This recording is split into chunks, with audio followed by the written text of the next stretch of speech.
Pour moi, la croissance, c'est de nouvelles activités. Une nouvelle émulation intellectuelle, c'est de nouvelles problématiques, et donc c'est des nouvelles solutions.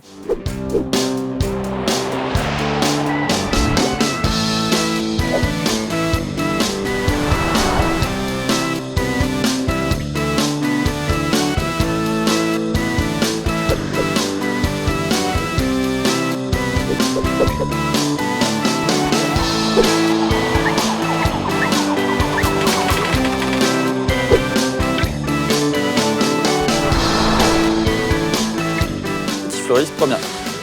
Titi Fleuris, donc, c'est une société sous statut coopératif qui agit dans le domaine du transport de personnes. Donc c'est l'aide à domicile, aide à la toilette, aide à la personne et aide à la mobilité. Un projet de croissance, il vient d'où? Comment il se construit? L'objectif pour Titi Fleuris, c'était de couvrir toute la Bretagne, Pays de Loire, Poitou-Charentes. Le besoin d'avoir un ancrage local qui permet de mieux faire connaissance avec les clients. Plus on a de clients, plus on a de secteurs géographiques, moins on est dépendant d'une perte de marché. C'est plus un besoin géographique. C'est vrai qu'il y a des départements sur lesquels on a plus de mal à faire notre place. Et de racheter un petit bout d'entreprise qui a déjà une notoriété, qui a déjà une existence, ça nous permet d'avoir une implantation un petit peu plus locale. La croissance, elle vient par donc, ces réponses aux appels d'offres, et puis aussi par moments, quand c'est dur d'aller sur un territoire, on a imaginé qu'on pouvait se positionner sur des rachats de fonds de commerce ou des rachats d'entreprises. Qu'est-ce qui vous a poussé à faire de la croissance externe à un moment? La croissance externe, déjà, c'est en interne.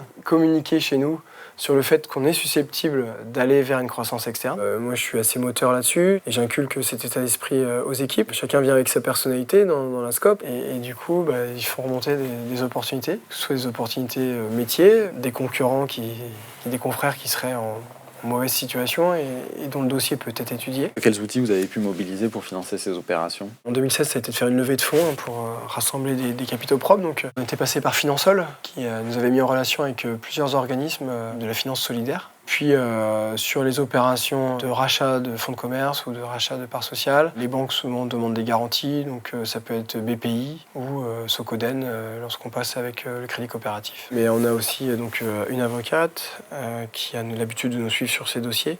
On a aussi un commissaire aux comptes qui est extrêmement précieux, et l'Union régionale des SCOP. Il y a une très grande réactivité. Dès qu'il y a une opération qui se présente, on est armé pour y aller, pour y répondre. Comment vous faites en règle générale pour pouvoir analyser? Il y a des ratios importants qui sont suivis. La masse salariale par rapport au chiffre d'affaires, chez nous, c'est fondamental. On s'est équipé d'un ERP, donc on suit de mieux en mieux notre rentabilité. Un projet de croissance, en fait, à un moment, est-ce que ça peut faire peur aussi? Peut-être de par ma fonction, où j'ai l'habitude des chiffres, ça me fait pas peur, puisque j'ai confiance dans l'entreprise, j'ai confiance dans le dirigeant, et il nous propose pas une reprise, une croissance externe qu'on n'est pas capable d'absorber. C'est vraiment une question de se dire, voilà, est-ce que ce rachat-là peut nous apporter quelque chose, et qu'est-ce qu'on peut apporter aussi à cette entreprise? Et quelle dynamique ça crée au sein des équipes?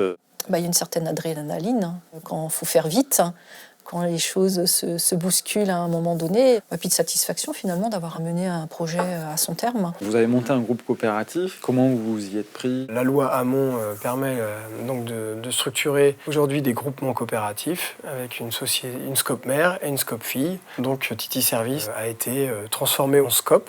On espère pouvoir monter ou reprendre peut-être des entités qui intégreraient ce groupement coopératif. Si tu avais 2-3 conseils à donner? De bien s'entourer, beaucoup en parler, d'avoir les jalons financiers, c'est indispensable, et la capacité en interne. Et puis de savoir se déconnecter aussi de sa routine. Qu'est-ce que tu dirais à un gérant ou une gérante de SCOP qui hésite à te lancer dans un projet de croissance? Comme toute chose qui n'a jamais été faite, je pense que ça fait plus peur que ça ne l'est réellement, que ça crée une dynamique coopérative, ça crée une dynamique dans l'équipe, une dynamique entrepreneuriale qui est indispensable pour faire vivre une SCOP. Merci bien.